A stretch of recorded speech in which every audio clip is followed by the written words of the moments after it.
It's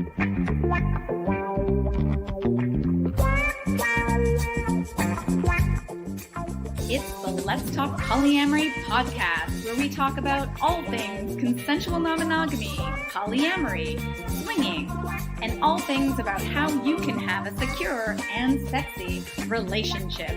Now here's your hosts, Tara and Andre.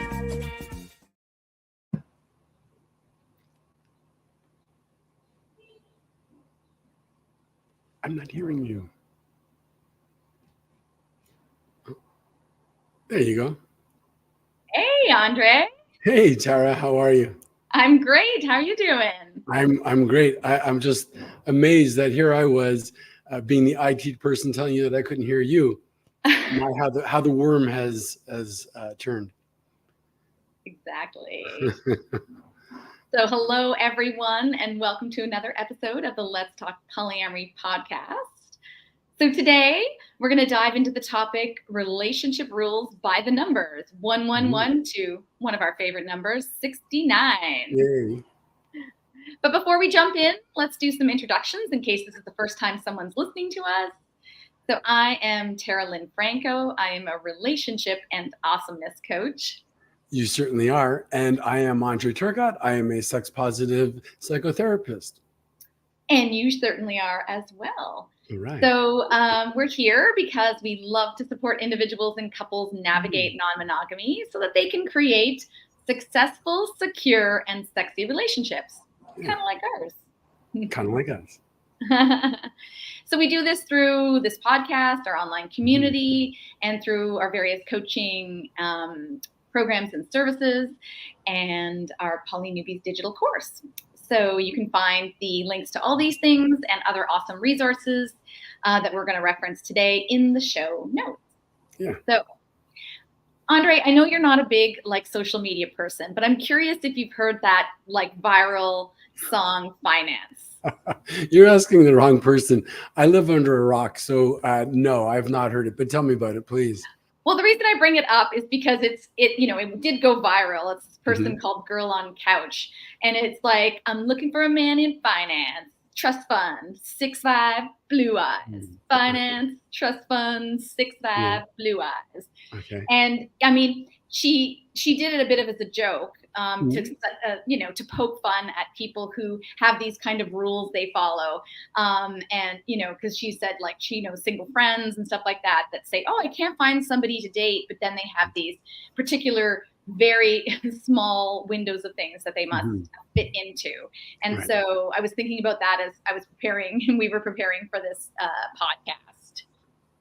Yeah, no, it might be played off as if it's tongue in cheek. It's kind of funny, but yeah, actually, it's not so far from the truth. In fact, I'm working with somebody right now, and one of her preferences, which she's perfectly entitled to, is she would like to find a guy who's over 6 something, and that's great. But as we discovered, it really does limit her availability. Then, right? So. You have your preferences, you have your rules, you have your guides, and it's interesting to see how they may benefit you or how they may, in fact, handicap you. Yeah, awesome. Yeah, and so there's tons of rules and guides out there, and I think people try to cleverly use numbers to describe what you should or shouldn't do in relationships or in dating. So 111, 222, 333, and so on. Yeah. And so we're going to take a informative and probably humorous look at these relationship rules, debunk some of them, and, as always, provide some solid advice on things you might want to consider to have awesome relationships. Yeah, it's interesting, right? These little rules or guides, whatever, some of them may actually hold a lot of, benefits to them and may be kind of helpful in that sense, but some of them we don't really know the author to, and maybe they are just somebody fooling around, and it seems to roll around in our heads in a kind of enjoyable way. But like cliches, a lot of these have been around for some time. Cliches stick around because they are actually kind of proven over and over again, right? Because if they really were not that effective or not that applicable, we would probably let go of them and they wouldn't become cliche. So some of these may be kind of similar to that. Yeah, absolutely. And I think, when we were preparing for this, you were telling me about, the need we have as humans to have rules or guides. Hmm. Yeah, right. So, I mean, I think that's often we see that in kind of like organized religions, right? People may not want to have rules around them, and yet having it laid out for them, being told how to act or how to think or how to feel might be very comforting in a way, especially if it is new or unknown to us. And I think we've also done that as well. We've put forth, 69 rules of dating or whatever it might be, excuse me, and how we do that as a way of kind of troubleshooting or helping people say, well, these are the things that we've discovered. These are the things that have been tried and true by others, and they may be helpful to you. So there is this kind of comforting part to it as well. Yeah, and I think that's why, if parenting experts out there talk about, why children need rules, and discipline, because they provide order to them. They help them know what to expect. And when they're applied in a consistent way, they can give comfort and reassurance. So that's kind of why we do this, why we want to have, while we say we want to be free and be boundless, we also want to have the comfort of knowing what's coming up and what we can expect. And I think the same is true in relationships and dating. And now I'm not talking about rules as in rules people set up to protect their polyamorous relationships, because as you know, we like to talk about agreements rather than punitive rules. We're just talking about those rules or guidelines, people use to sort of how they wish to do those things rather than what they can't do. So, yeah. And I think, I think you said this as well, that life doesn't always fit so perfectly into these rules, but we need to sort of alter them and see how they apply to our lives, and use them to our benefit. Yeah, that's a great point, because maybe it doesn't completely apply to you, or not all of it is tailored to what would be best for you. So we consider them. We take out the kernels of what might be good, and then we are able to utilize that, or we just debunk the whole thing and say, well, that's just nonsense, whatever might fit. Okay, well, let's start with number one and see where we go. Okay. So 111. I don't know if did we make this one up, Andre? This is kind of like this is one particular to what people do when they're first opening up a relationship. So 111. Oh no, this is not when they're opening up a relationship. This is in general. Sorry. Right. So the 111 rule very often is stated that it's one vagina for one penis for one lifetime. And I don't think we made this up. I think that this describes to a great many Western cultures, or many cultures, not just in the West, but often seen where there is organized religion, the idea of monogamy, right? So we have one person that will be our person. We will be their one person for the rest of our lives. And it's very much a mono model, right? One to one to one. So, exactly. And it works so well for so many people. But again, it's not the only way of being, right? And that's another reason I think why it's so important for us to come on here, is that we want to help normalize, or at least start conversations about other possible options. So for the longest time growing up, I thought there would only be that one person in my life, and that was the only one choice. Actually, maybe one of the ones would be one choice, as though there is no choice. That's how it had to be. And by having these kind of little seminars, these talks, we can announce another way of being. You don't have to subscribe to it, but there are other ways of looking at this. So it doesn't have to be a one vagina, one penis, one lifetime kind of deal. And if you don't subscribe to that, you should not be made to feel as though you are in any way less significant or less valid. So this helps to hopefully normalize it and destigmatize choices that might fall outside of those options. Yeah, absolutely. I think too, like, it's a choice, right? And I'm not one of those people that thinks that, monogamy is wrong or anything like that. Like you said, I think it works for some people. And I think that's awesome if it does. Like, if you're in a partnership where it works for both people, like, awesome, and, go for it. But that's not the case for anyone. I think when I started, when we were thinking about I was thinking about the one penis policy, the OPP, that sometimes people have set up as a relationship rule when they first open a relationship. What's interesting about the OPP, one penis, is that often, it seems, it is often the penis who is dictating the one penis. So we can have several vulvas or vajayjays in the room, but it should only be one penis. And that kind of goes back to ownership and, a whole different subject in its own. But it's interesting because I wonder if it exists in other frontiers where it could be one vajayjay and many penis, right? So, can we flip that? Can we accept or allow for a different model that maybe not be as familiar to us? Yeah, I mean, I think people do have that model, but the OPP is quite interesting, and and this idea that it's okay for a woman, like if you're in a relationship and you're opening up that relationship, for a woman to be with another woman, but they wouldn't want the woman to be with a man. Right. And unless the man was interested in that, because that sometimes happens too, So yeah. Yeah, but it comes in all shapes and sizes, right? So this was one that we brought up because we had found it in literature. But yeah, it does by no means suggest that there should only be this way of looking at it. It could be one triangle with many circles, or one circle with many triangles. Yeah.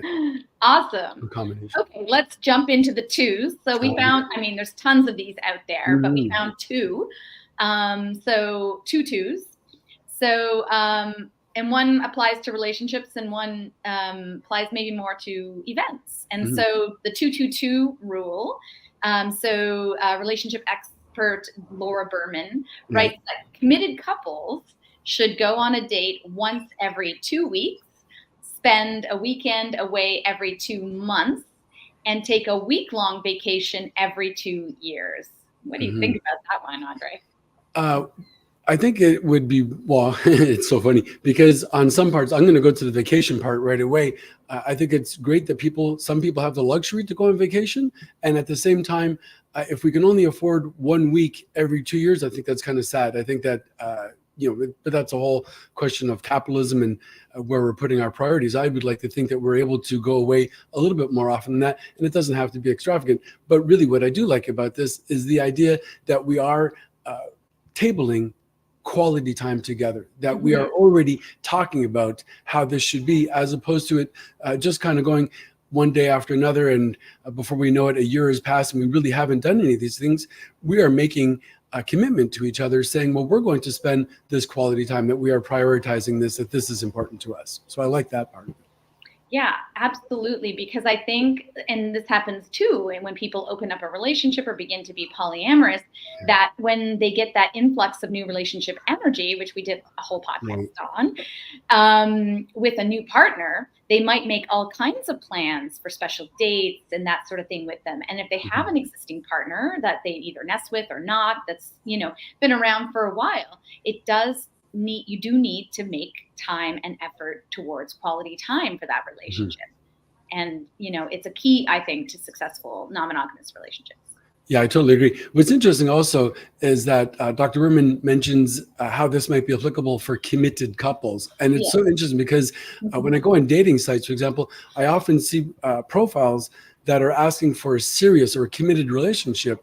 And I have the idea that they are implying it be monogamous and exclusive, whereas you and I, after 7 years, I would say that we are probably rather committed, and it does feel rather serious. So it's not exclusive to being a monogamous, right? The commitment comes in how we're going to show up from each other, and how are we going to communicate, how we're going to be there. Yeah, absolutely. Yeah, I think people believe there's a myth out there that you can't be in a committed, serious relationship if you're open or polyamorous. It just can't be. And I guess that's, some of that monogamous mindset sort of creeping in, and, monogamy being that normalized model of relationships. It's funny that you say that, because it makes me think sometimes how, and I don't know factually, but how the poly community might in any way be threatening to their mono model. And yet I don't see monogamy as threatening to my poly model. As long as we're all free to have our own choices, I'm not going to go and try and convert people into polyamory. I'm not going to try and convince them to open up their relationship, the same way that I hope that they are not in any way threatened by the idea that we might feel that our way is just as viable as theirs. Yeah, I agree. And then the other two rule was Yeah. something I think you found about making guest lists for parties. Can you explain that? Well, again, going into these kind of het norm models, we often will want to make it, well, in our experience, a lot of these parties or even clubs that we go to might have a couple kind of standard. So it's 1-to-1, one guy, one girl, I guess I could say, and that is kind of the norm. So when we're making an invite list to our party, to our orgy, to our gathering, we might say, well, we're going to have boy to girl, boy to girl, boy to girl. And it kind of creates a certain dynamic, as opposed to saying, well, we don't want to overload it with, let's say, too many sausages compared to oysters at our buffet. But sometimes we might say, well, it's actually better to have a few extra oysters because we might have some that are, well, going to kind of take one for the team. They're going to be the pinch hitters. They'll step up to kind of offset the quotas and satisfy the margins. Does that make any sense?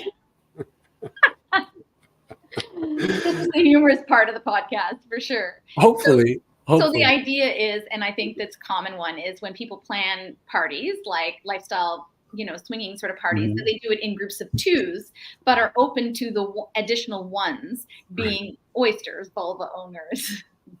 Right. And yeah, and it's interesting. And we were talking about this recently and how, at a party I think that we hosted, we did invite all couples. We didn't have individuals. Mhm. And what ended up happening at one point, as sometimes happens, is some of the women sort of tapped out and were wanting to be a bit more social. And it ended up that there was like very few women engaged in play, and it felt a little imbalanced. So it's sort of an interesting phenomenon. Right. So two of the guests there were speaking directly to this question and saying, well, when they host a party, they do consider inviting single women to kind of offset that imbalance. So that way it's not falling upon just a certain number of women to kind of avail themselves, shall I say? Hopefully they're wanting to do it as well. But it sometimes it could be almost like a cue of guys wanting to go their turn. I don't know how to say it in delicate terms, but you get the gist of what I'm saying, I'm sure. I guess women are more likely to take more breaks in these kinds of situations, and that's why it causes imbalance. I don't know, Right, but okay. it's an interesting thing that people who've never been to a party or club or something like that may not be aware of. So it's interesting. Right, but there's something for everybody, right? Because on the other side of that, their concern is that, well, it might turn into kind of a sausage fest and it'll be too many guys. But if that's your jam too, I mean, there are a lot of people who love gangbangs and see no issue with it, and that's their jam, right? So again, never yuck somebody else's yam. Yeah, that's such a great. You gave me that. I love that. That's so cool. Did you say yak somebody's yam? Yeah. Instead of Yak yum? somebody's yum? Okay, so not yak somebody's yum. Yum. Sweet potatoes, baby. They're good. Sweet potatoes. Oh my God. All right. Let's move on to the threes. Okay. So there's a 3-3-3 one. That's a dating one. And I thought this one was interesting. So the idea is that you date three people at the same, when you're dating. Right. You're single, and I'm assuming single and dating, this one was originally created for, but can apply to non-monogamous as well. Three people at the same time for 3 months, and to give them 3 chances if something comes up. That's so interesting. So right away, I give them 3 chances. So am I already looking to find fault with these people? Am I already looking for ways to kill them off? Right? As opposed to, well, it's a non-issue, and if it comes up, then I'll deal with it then. But am I already out there, already at number 2? What's the third one going to be? I'm waiting for that shoe to fall. But then also dating this, I'm looking for 3 people. Do I already have a plan for them, an objective for them? Am I looking to, create a certain calendar with people on it, and I'm needing to slot them into it, as opposed to it really developing organically and just happening to meet them? That's all. Okay. All right. I was waiting because sometimes I jump in too fast. So, yeah, I mean, I think the idea is that, it's an okay balance to date 3 people, not to suggest you necessarily have to wait till you find, 3 people, and that, you must date 3 people. But I think the idea is to be open to experiencing that. But then, what happens after the 3 months, right? Do you have to decide to, travel on that relationship escalator with one of them? And so it's an interesting one. Yeah, that's a very good point, right? Because often when we speak, you and I, when we speak about the relationship escalator, it seems most often used in the context of it being applied towards monogamy, that you meet somebody and then you kind of go steady and you move in, you get married, blah, blah, blah. And how does that happen in an open relationship? Are we also saying, well, I would like to have this person in my life, I'd like to have these people in my life, and do I automatically start to scale them or put them into a certain direction, unbeknownst to them, unbeknownst to ourselves even, right? So do we already have this kind of thing? And again, not that there's anything wrong with it, but are we aware of that? It makes me think of the next little part of that, the 3-month rule, right? Where we say no kissing, no sex, no sleepovers, no exclusivity for 3 months. Could we do 3 months, or is 3 weeks a little bit more manageable?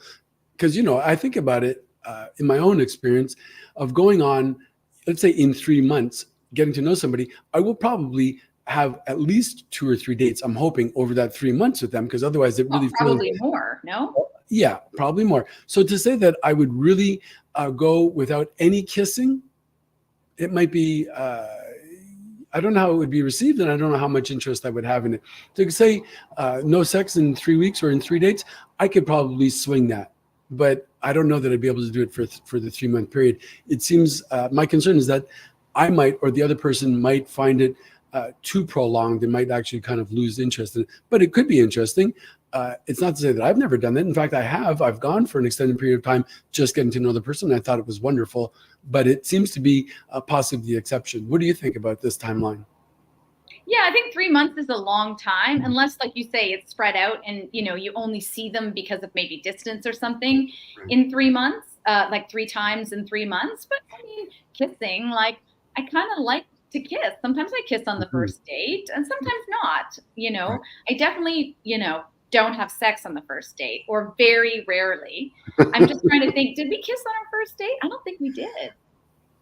No, we held hands and we stood at the corner for quite a while, but I don't know. We did not kiss. No, we didn't kiss. Maybe the second date, although. No, the second date we kissed. And then the third date. So back to the list. Back to the list.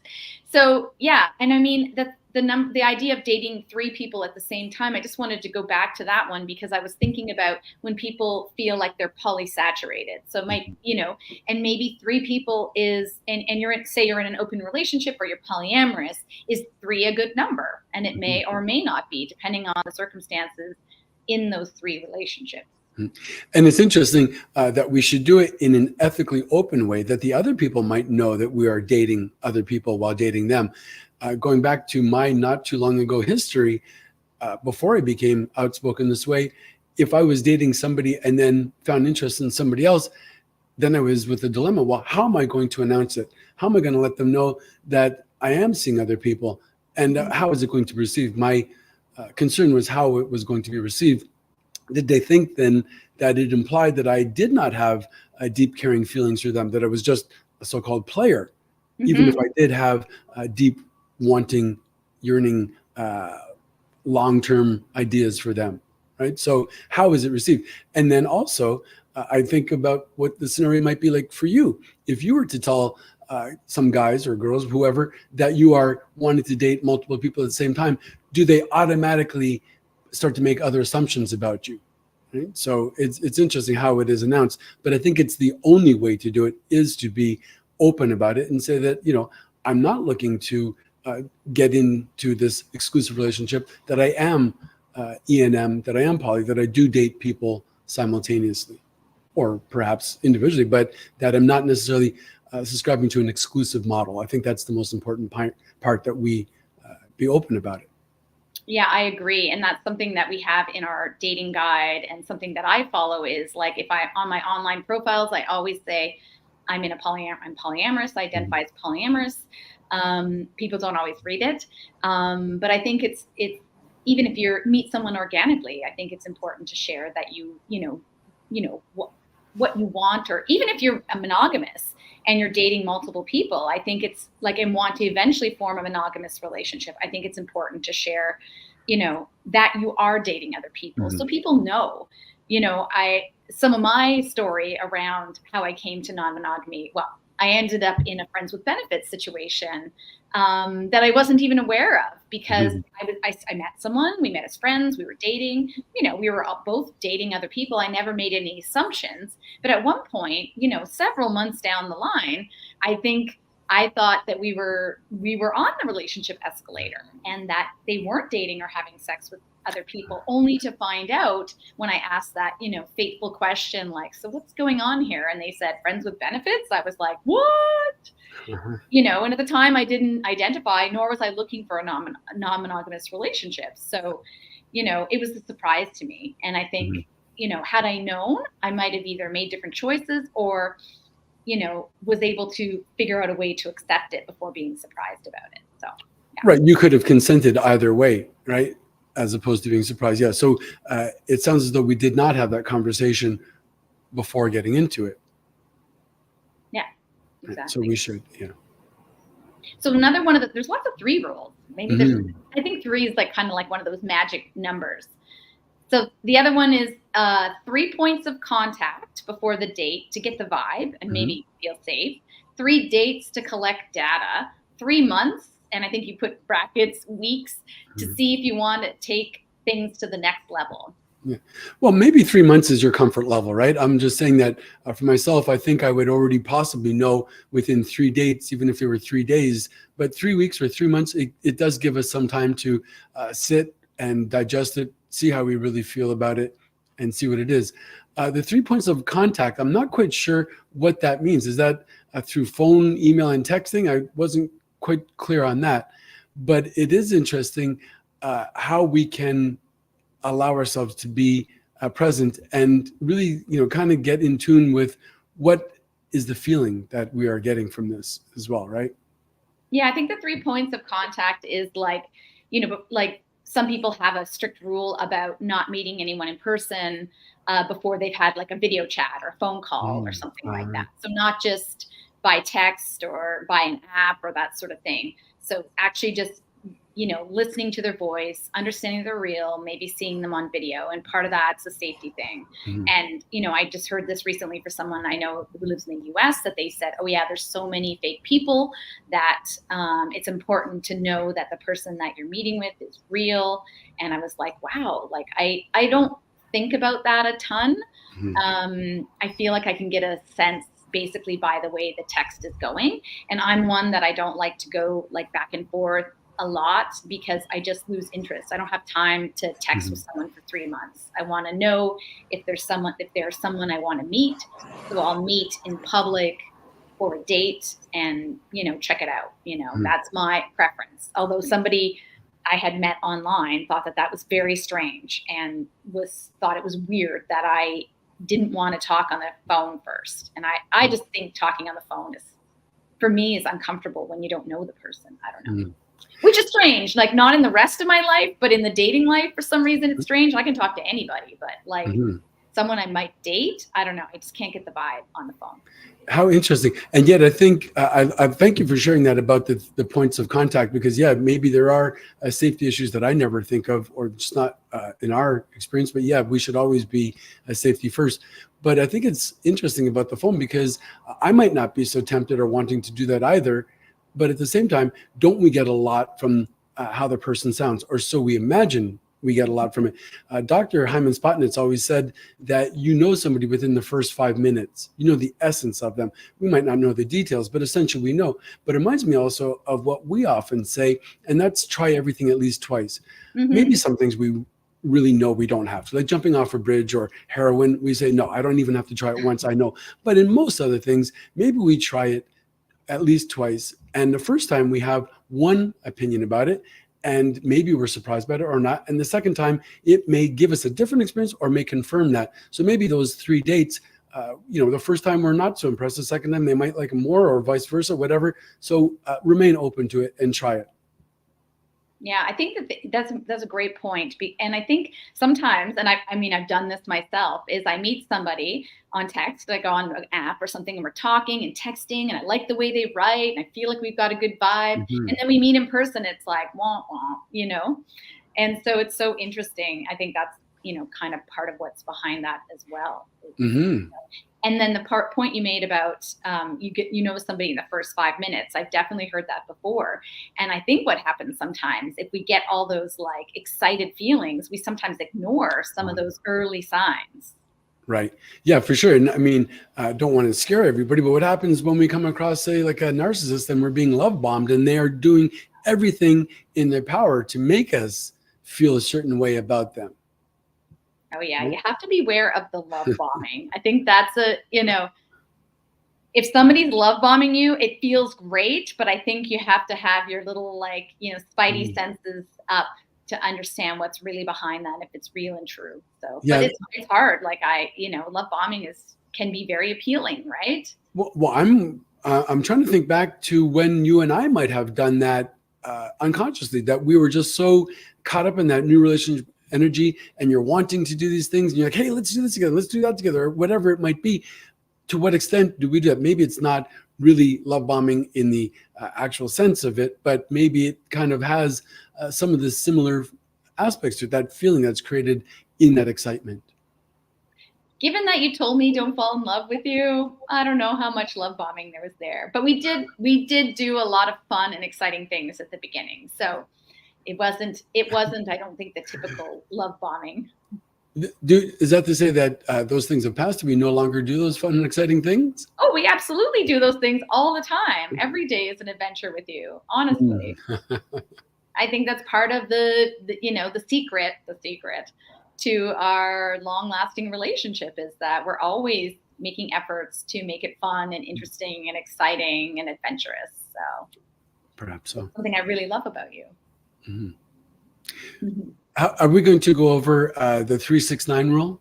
Yeah, Should quickly we we can talk do about that one. that? I know we've been Yeah. talking a lot about the threes. So Yeah. So when I was looking it up, I found this 369 rule, and there was somebody on TikTok. Her name is Annabelle Gessen, and I'm guessing that's how she says Gessen. And she's a younger she's a younger person. She speaks, and I mean younger by like very younger. And anyway, she broke down the 369 rule as being the first 3 months of relationship. She calls that the honeymoon phase, which in my old age, I thought that that was the first 12 to 18 months of a relationship or of a marriage.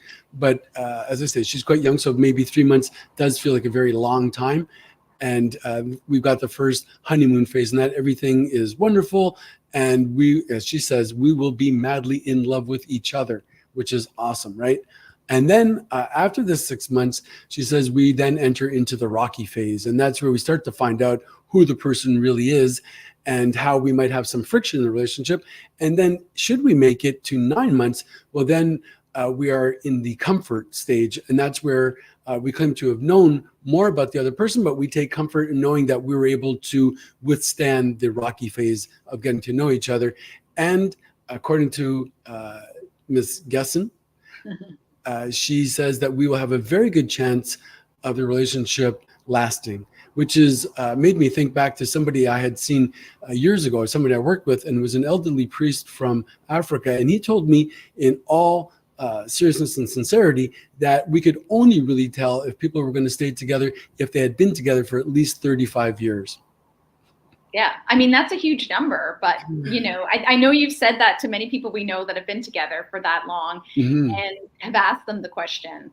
And I mean, this is really interesting, this 369 rule, and I have heard this, Mhm. although I don't think that we truly know somebody after 9 months. I mean, uh, and in the 3 months, but the 3 month thing is interesting because sometimes, or even within 9 months, people are still, I feel, in the honeymoon phase, like you said, in the first 18 months. Mhm. And it's important, definitely not to make any life altering decisions during that time period when you're still in that honeymoon phase, Right. however long it lasts.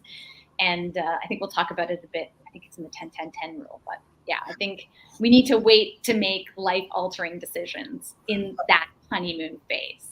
Yeah, we often suggest that people take at least one trip around the sun together before making any big decisions. And yet, I just spoke to somebody not long ago. They both their leases were up at the same time, and they decided after 3 months of knowing each other to move in with each other.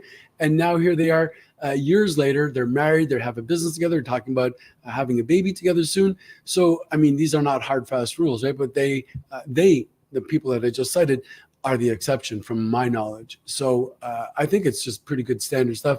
As much as we may be in the honeymoon phase or infatuated with this person, it's sometimes harder to undo the decisions we make in the heat of the moment. So maybe, enjoy the ride, and let's not be in quite such a hurry to make these grand gestures, because they may not seem the same way 6 months, 9 months later. So. Yeah. I mean, I made the decision. Well, I agreed to a proposal, my first marriage, after I think 9 months. And that one didn't last that long.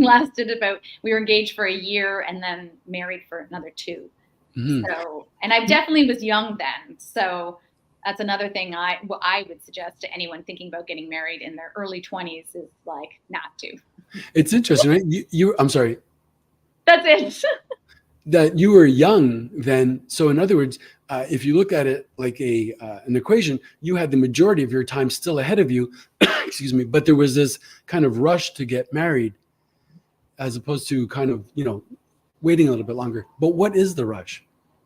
Well, that's it, right? I think, I was in love. I was excited. This was, exciting proposition. But at 24, I still had my whole life together. I didn't have my career yet. I hadn't decided where I was going. And I think most people make significant changes in their life in that period between like 24 and 30. I mean, we have lots of stages of our lives, but that's a huge transformation because you're finished school, you're working for the first time, or maybe you're going back to school, whatever it is. And I think we change a lot in that time period. We mature, and the way we look at life becomes a lot different. And so it's an early time. But anyway. Mm-hmm. All right. So let's go into the 4s. So 444. I think you wrote this one. I did, yeah. So again, on a very quick Google search, thank you, Google. This comes up as a person who thinks and acts in an uninhibited way without worrying about normal social rules. And that's all I had to say. I don't know how the 4s fit in. Where do the 4s fit in? Well, I have no idea. And that's all that was written there. There was nothing further to it. I'm not quite sure how it is, but I do like the idea of how a person can think and act uninhibitedly. I'm gonna have to check that without worrying about social norms or rules, right? So I think for myself, I've often come across people who say, "Oh, I love that you're so open and outspoken about being polyamorous. I wish I could do the same." That's fair. And I ask them, "Well, what holds them back?" And they're like, "Well, it's not really socially accepted where I come from, or it's not the norm, or they might look at me as if I'm kind of weird or whatever." And well, if we don't stand together and announce our position as being just as normal, then it will always be seen as perverse, right? So what's the worst thing that happens? They don't understand and you have a conversation about it, or maybe they fire you, or they pin you to a cross. I don't know. But if we don't do anything about it, are we only then participating in the dynamic as it is? I'm in a position of advantage. I can talk about these things, and there's not much that can come back to haunt me.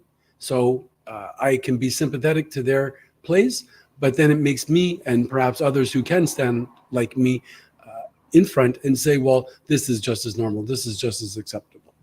Yeah. Well, this past week was the week of visibility for non-monogamy. And they had a theme every day. And one of the themes, and I did a TikTok on this, was about public and private. And I think being visible as somebody who's non-monogamous is a personal choice. and neither is right or wrong. And like you said, I think we do have some privilege in that we're able to be out and visible as non-monogamous people, but some people don't have the same opportunity, and that doesn't mean it's wrong. It's a choice, and I think it's fine. I mean, I would love us to get to a place where we could all be out and visible and it be accepted and normalized, just as monogamy is. So. Good point. I did find another 4. I forgot. It was similar to the 3s, but this was from Very Well Mind. It was the 4 stages of relationships. So stage 1 was the euphoric stage, so 6 months to 24 months, so 2 years. So that's the honeymoon sort of phase. Stage 2, the early attachment phase, so that's 12 months, so 1 year to 60 months. So 1 year to 5 years, basically. The crisis stage, this could happen at 60 months. So the 5-year mark to 7 years. So we've all heard of the 7-year itch. And then the deep attachment stage. And they're saying that that's 84 months. So 7 years and beyond. All right. Great longevity. Yes. So it's not the 35 years that you speak about, but it's 7 years and beyond. Okay. The 5s, the 5-5-5 rule.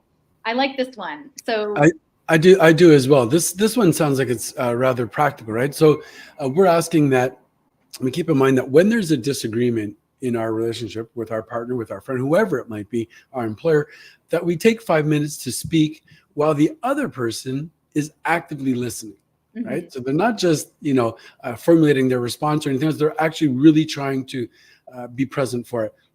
And then in the remaining 5 minutes, we give them a chance to speak, or we talk through it, right? Hang on, I missed it. So 5 minutes in the each partner, sorry. So 5 minutes of me speaking, 5 minutes of you speaking, and then the 5 minutes remaining, we try to talk through it, right? And in doing so, we try to refrain from layering.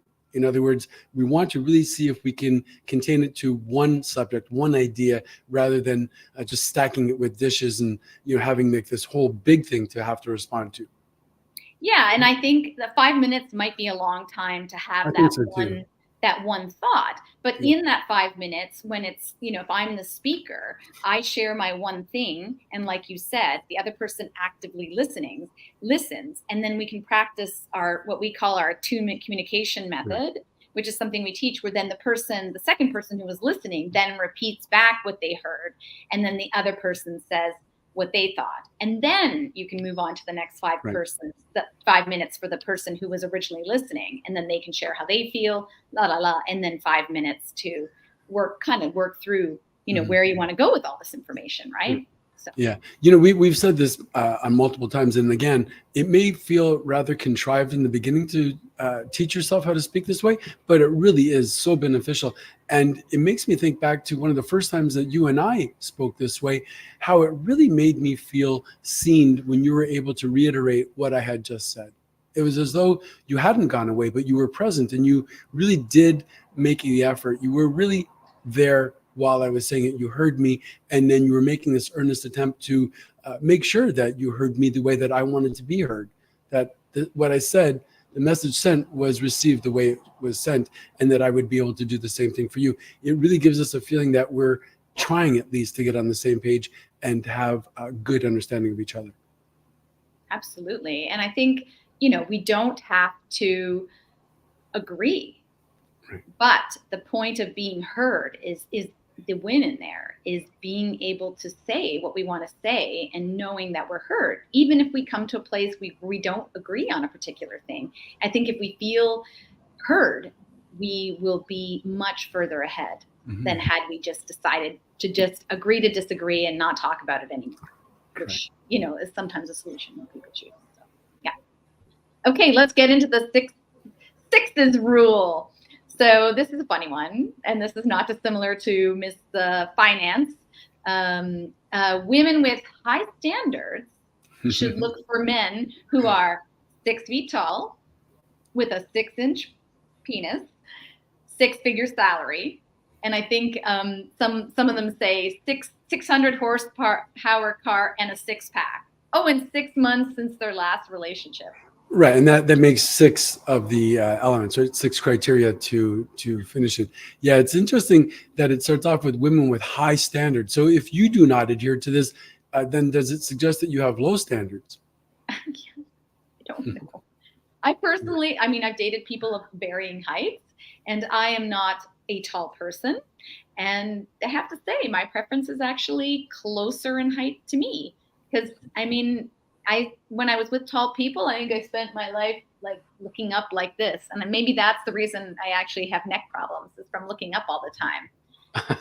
You dated that much. You dated guys that were that tall, that long. Has created some issue with your neck. Well, that's possible. We'll have to get our chiropractor to take a look at you. Yeah, I don't know. I don't know. Not, I mean, I was married. My husband was 6'4". My 10-year relationship, he was not. He was probably close to 6 feet, not 6 feet. I Mhm. dated someone who was 6'6", which was crazy. Like when that's just not no. So if he's 6'6", he has 2 of the 6s in the 6 rules. Is there one that he's able then to kind of forego? I don't know. Yeah, I don't know. And I wonder, women with high standards, what the rule is for women with low standards or no standards, and what standards the guys might have if they also have any kind of guidelines or criteria that they follow. Yeah. Well, can you think of any 6 things that you know? Yeah, but the guys won't let me tell you that. That's private information. It's private. Well, there's actually, oh no, that's the 9s. I'll get to that later. But Oh yeah, okay. yeah. So the 69 rule. So, 69 is a fun number for many reasons, but you found a different one. Yeah, 6 minutes of getting clean, unless being not so clean is your jam, and 9 minutes of fun. We made this up. Again, 9 minutes seems a little short, but okay, it's 69. It was a clever-ish way. So Yeah. the 7s? The 7. So this is another one similar to 222 is every 7 days, go on a date.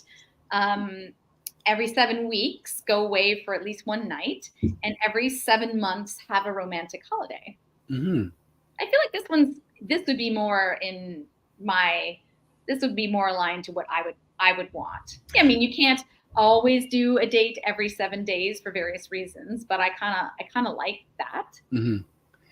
Yeah, 7 days to go away, 7 weeks to go away for a night doesn't seem quite enough to my satisfaction, but at least they have 7 months for a romantic holiday. I think that's super fantastic. So in just over a year, we've gone on 2 romantic holidays. And again, they don't have to be very extravagant, big break the bank holidays. We can get creative and find ways to enjoy each other's company rather on the cheap. Yeah. Yeah. Well, we all had to be pretty creative during COVID, right? And we did.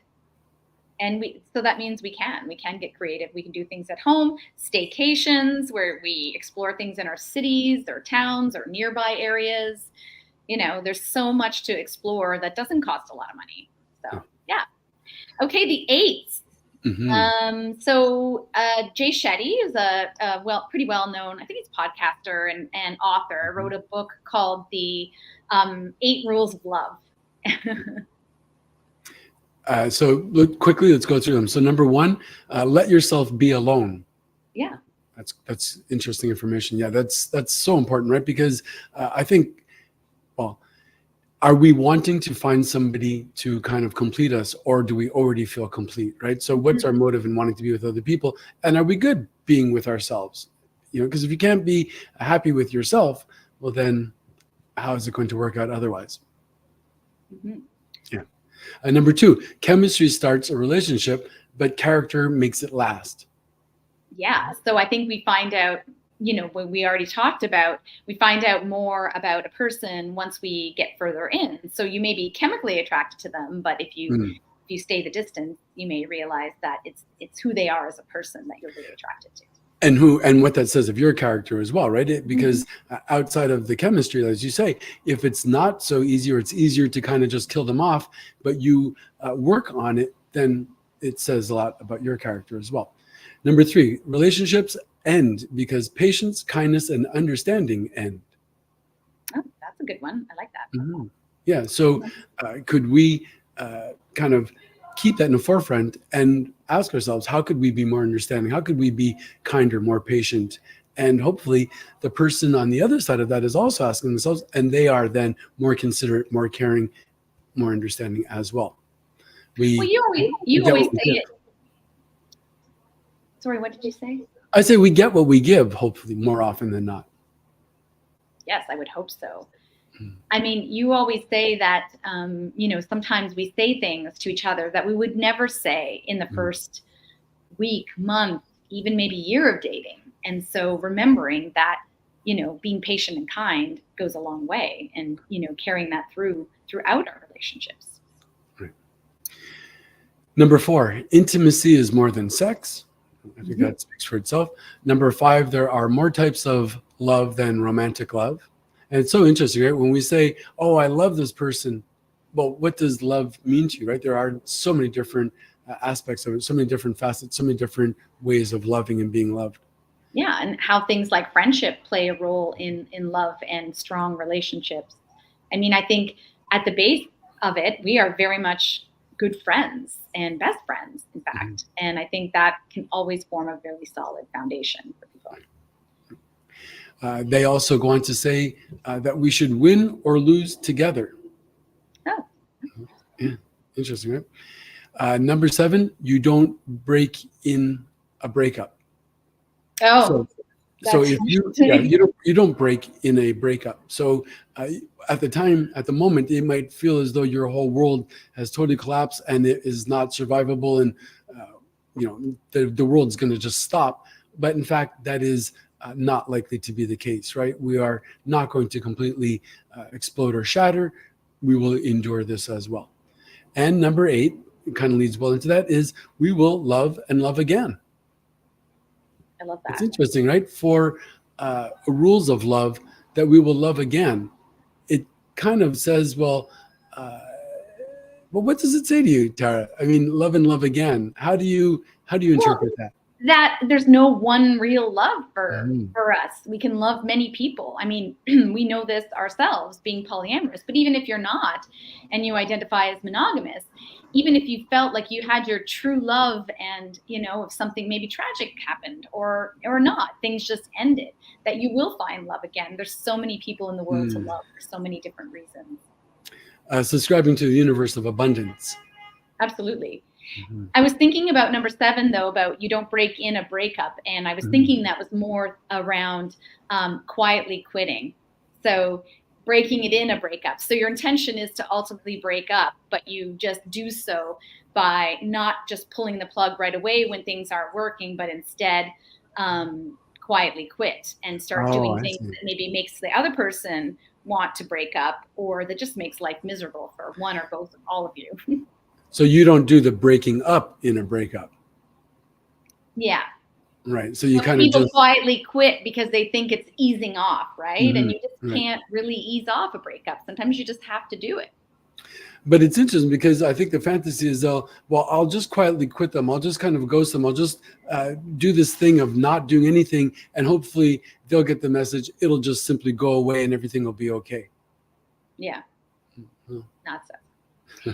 Okay, the 9s. So I couldn't find a specific rule related to the 9s, but when I did a search, because I was searching 999, I found a book that one could buy and read.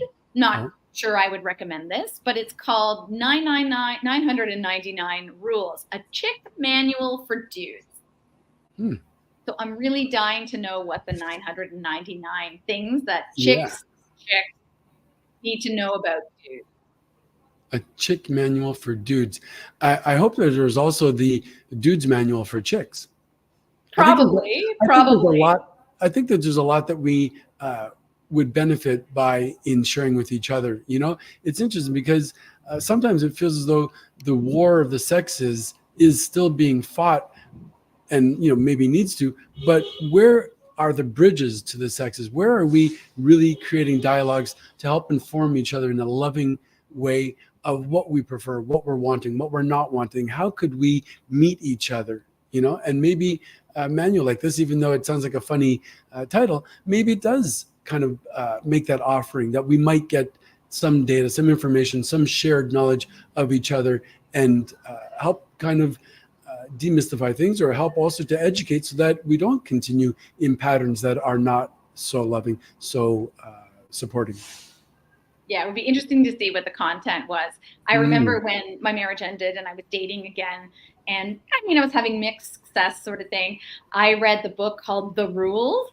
It was specifically written for women identifying people who were looking to meet a man who would commit to them, like that specifically was for.